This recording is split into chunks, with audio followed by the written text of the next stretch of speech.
Hey there, welcome back to Inspired to Retire. You see me sitting in my nice purple rocking chair? Yeah, my husband painted this for me last year. Love it. Anyway, sitting here on my porch, trying to get inspired. I interrupt this presentation with a special commercial introducing generic Coke. It's what I drink because I'm cheap. It's our sponsor today. Wait, we don't have sponsors?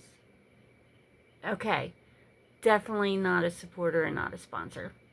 Okay, back to our story. Coming up, the eBay kerfluffle.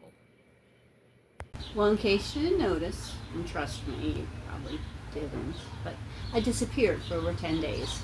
Like the overachieving slacker that I am, I even pre-recorded some videos and edited them at the airport and on the cruise ship.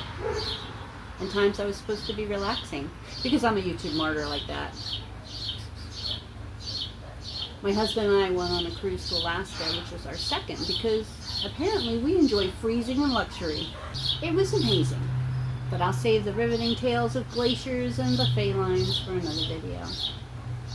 So we dragged ourselves home very late on June 5th. I accomplished basically nothing that day, except remembering how stairs work, and that I have 2 cats and 2 dogs. Saturday I got it in my head that I should be productive, so hubby and I did our Aldi shopping because, well, we're wild like that, you know, and I even splurged on a new tablecloth, like a fancy adult. Then, feeling inspired, I decided to tackle the second box of Hallmark ornaments that I'd scored at a yard sale recently before the cruise. I'd left and I had about 1,585 active eBay listings. All buy it now because auctions are for gamblers and I've already lost enough to eBay. Remember that number, 1,585 is important. Cue me going through the usual soul-sucking routine to list items, taking the pictures, writing the descriptions. But when I click that fateful list button, bam, I got hit with this gem of a message on my screen. It looks like you've reached the number of items and amount that you can list. You can list up to 680 items and 17,500 in sales. Yeah, that's how I think eBay sounds. So what fresh hell is this? You might be wondering, well, Susan, what did you do this time? Did you set a package on fire? Did you insult the eBay overlords? Well, I'd love to give you a juicy scandal, but I did absolutely nothing. Nada. Zip. Let me explain. eBay, in its infinite wisdom, has a series of confusing and often contradictory metrics that decide whether you are a top-rated seller or a total goblin. These standards are both arbitrary and soul-crushing. And they pretend they're all about logic and fairness and public safety. Yeah. Now, I've been a top-rated seller for years. Decades even. Late shipment rate? I'm top-rated. Cases closed without seller resolution? Not my watch. Tracking uploaded on time? Well, on this one I'm just above standard because although it's apparent if the postal worker sneezes instead of scanning my package that day, then it's suddenly my fault. So that's kind of a USPS problem. Transactions and sales exceeding expectations. Woo woo.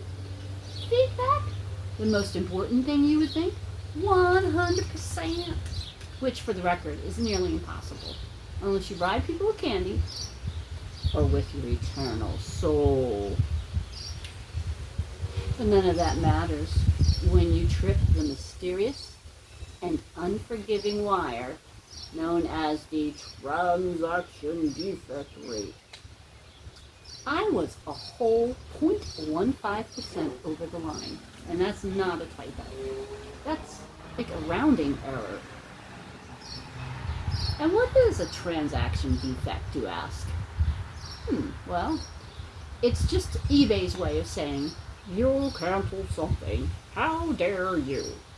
Yes, canceling a transaction because, let's say, a tree fell on your shed and crushed your tennis racket you sold. Because that's a defect. Because I should have mailed it anyway, with splinters and all? Naturally, I did what any rational person would do in this situation. I called my sister. Because if I was going to lose my mind, I wanted company. My sister is also an eBay reseller and reads all the reseller forums while I binge YouTube videos about people opening boxes. She suggested that we start talking about eBay alternatives. Alternatives? But I still have the delusion that after 27 plus years of selling, that eBay might just show me a little bit of grace. What could it hurt? I'll just call them. By the way, spoiler, they didn't. I called eBay customer service. Well, you can't really call them. You have to request a callback because heaven forbid you just call them. I got connected to someone who seemed nice, but seemed to be answering the phone like a cackly call from the center of the earth. She put me on hold several times while consulting the eBay Oracle. Or maybe she was sacrificing a chicken. I'm not sure. But anyway, eventually, I got transferred to Jennifer.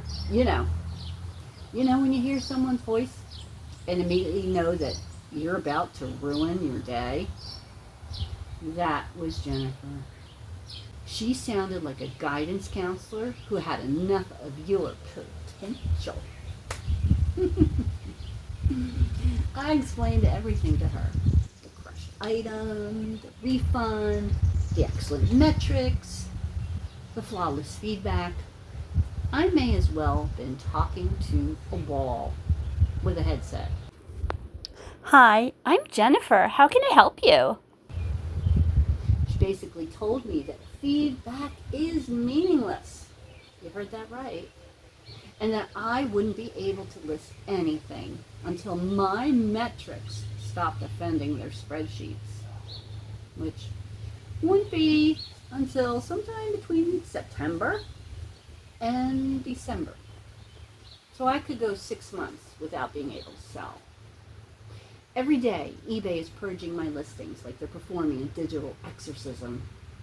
I started with around that number 1,585, a number I said to remember that number, because the next day, Saturday, I was down to about 1,300-ish.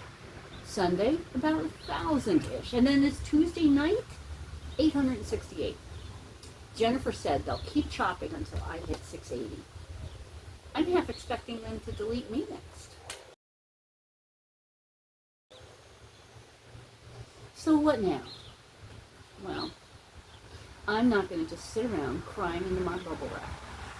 As my dad always said, I'll pull myself up by my bootstraps, even if one boot is on fire and the other one's held together with eBay shipping tape. So my sister recommended a tool called List Perfectly, which sounds kind of like the opposite way of how I list things, but okay. It let me snag my existing active listings and then I'll be able to post them on other platforms. Poshmark, Facebook, Marketplace, Mercari, Depop. Apparently, it'll even remove a listing once something sells, so I don't double sell and get slapped with more eBay defects, even though I can't list there yet. I haven't had time to call this perfectly yet, but that's on my list to do for tomorrow, right after I scream into a pillow for an hour. Is this the end of the world? Not really. Maybe it's eBay's way of gently shoving me into cross-listing. So I'm trying to stay positive, even as my eBay store crumbles like a sad Jenga tower. If you've read this far, thanks. You're a peach. You're a real trooper. Also, never anger the eBay gods. They're vengeful and petty. They're listening. What else can I do to keep going? So thanks for watching. I hope you have a great day. And just remember, retirement is our next step. And let's make it peaceful. Talk to you later.